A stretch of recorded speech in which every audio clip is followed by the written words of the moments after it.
Obviously excited this week to be back at home, hosting UTSA on family weekend, and hoping the weather from the tropical storm stays good and west of us, which it looks like it should. It's just always good when we have a great game day setting and all of our Pirate fans back in the stands. So, disappointed not to come back with a victory the other night. Obviously a great college football game. Had a lot of stuff to deal with the weather. I had several of those in my career, and when it started, that we thought we'd be able to get at least the first half in before we had the threat of lightning. But we got one series each way, and but after it started hitting the reset every 30 minutes, you knew it was going to be a while. But the players were very motivated to make sure we got the game in, and that was something they made very clear. And they wanted to play. They were excited about the game. I thought they had a great preparation going into the weekend, and I thought that we came out and played that way to start the game, and just probably couldn't start any better as far as being able to get a score on our first offensive drive, and then our second offensive drive, and then able to get the turnover down there and punch that in. Then able to get another field goal to take a sizable lead there to start the game. Obviously, Liberty, there's a reason that they have had the success they've had the last several years. They came back and able to punch one in right there before halftime and get a little bit of momentum going into the half. Second half, we had our chances. We had the lead going to the fourth.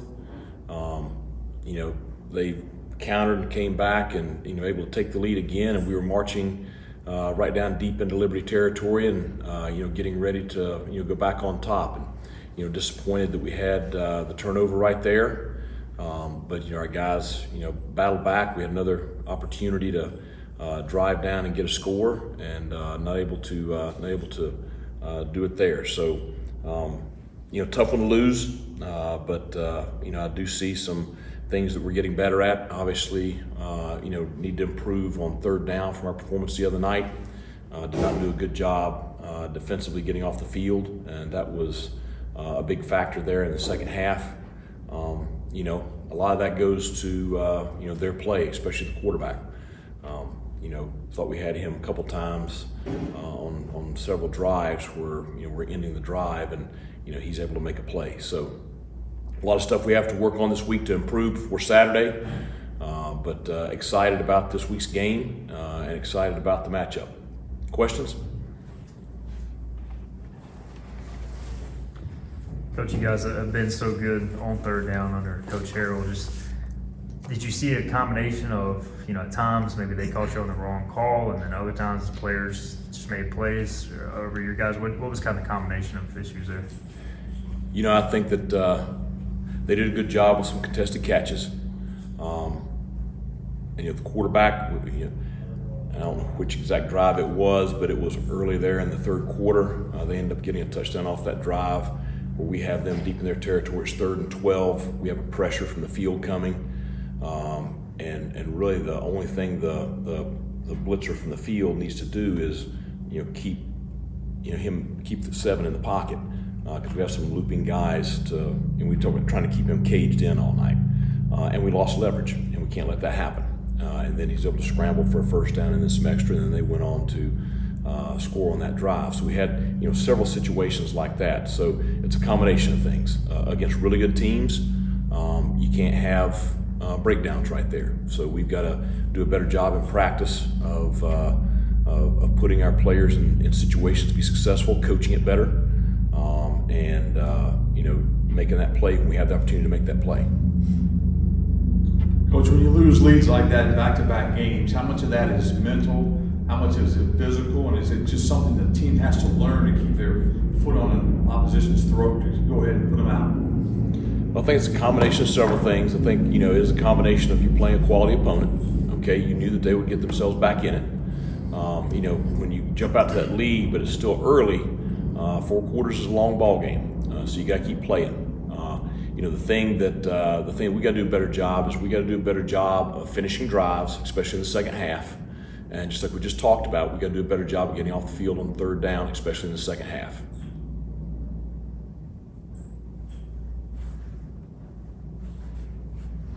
Coach, some things have gone right this year, some have gone wrong. At the end of the day, conference play starts this weekend. Right. What's the message to your team moving forward? Because I know one of your big goals was to win a conference championship, and that's still very much on the table. You know, it's for this week. It's we finished the first quarter of the season. Okay, so non-conference play is over. Okay, so you start the second quarter this weekend, and it is the start of conference play. And the goals very much to what we talked about each of the first 4 weeks is doing whatever we got to do to go 1-0 this week. And it's an opportunity to be at home, which I think is huge. You're playing a very good football team with UTSA, who had a lot of success last year, and they got a lot of guys back from last year's team. But it's an opportunity for us to get a win to start conference play, and that's what the players are excited about. Coach, we've seen y'all work on that jumbo package quite a bit in practice. So how good was it to break it out? And I think 2 for 2, and punching in touchdowns there.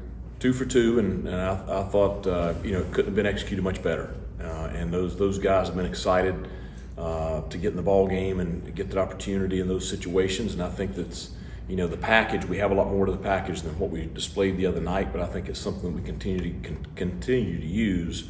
Not only in that particular situation we used the other night, but I think we can use it at other places on the field. Coach, what did you think about Dontavius Nash's performance on Saturday taking over for Savon? I think some good and some things to improve on both. It's his most extensive playing time at corner so far. He played in each of the first 3 games, but obviously saw an uptick in the volume of reps. His skill set, he's made for it. He's built very, very similar to Savon, and not quite as long. And I don't know, I've never raced him, but maybe not quite as fast. But he's long enough and fast enough, and he's very athletic. With him, it's just continuing to get him reps, get him comfortable, and really getting him prepared to go out there and play at a higher level. Same thing with Lamp, who I think has, again, he's very long, he has good speed, he's played, a little bit more. So I think those 2 guys just continue to prepare them to be ready for Saturday. Coach, you mentioned the specifics of third downs and getting off the field, but when you do lose a lead like that in 2 straight weeks, overall, what is the level of frustration in the locker room of, trying to correct that? Well, the thing we've got to do is, you're playing against quality opponents. You got to be able to finish them off, and it's the mentality of, just to continue to, you said a while ago, foot on the gas, and that's kind of the words that I use with our team. Continue to be aggressive. We are obviously aggressive with some of the things that we did. Going forward on 4th down. Taking shots down the field. We need to continue to do that, and we've got to continue to work on executing those situations better.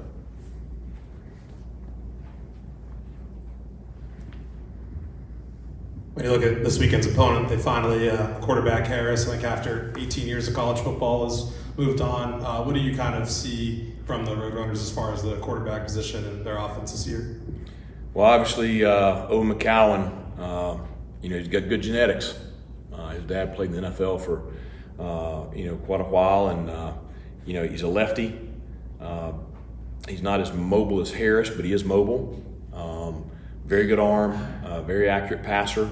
I think, watching the games from the beginning of the year on, he's improved each week. He obviously has, some guys around him that have played a lot of ball. The tight end Zero is a senior, has been a very good player there for several years. The running backs, 6 and 4, both very dynamic backs. We faced them last year, very good players. The young receiver, number 3, he was really impressive against us last year, and he's their leading receiver right now. So I think he's got a lot of tools around him. He has several starting offensive linemen mixed in with some transfers on the front. So I think he's learning to operate as the starter. He played a good bit last year. I think he started the Army game last year, and then they're learning how they're going to change things with a different kind of guy right there in the pocket.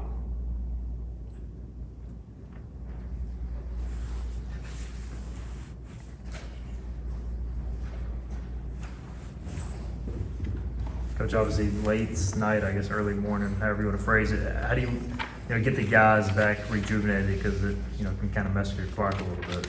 Yeah, I mean, we pulled onto campus at 7 a.m. And so, it made for a pretty short night. Sunday, or I guess Saturday night, it was Sunday morning when we got here. The players, I gave them a little bit longer time before they came in the next day. And so just trying to make sure that they got a little bit more rest. We didn't do quite as much yesterday. I told them the big focus was I wanted to, get recovery, get a good night's sleep last night. I saw a lot of them today so far. Really focus on getting a good night's sleep tonight, kind of getting their bank built back up.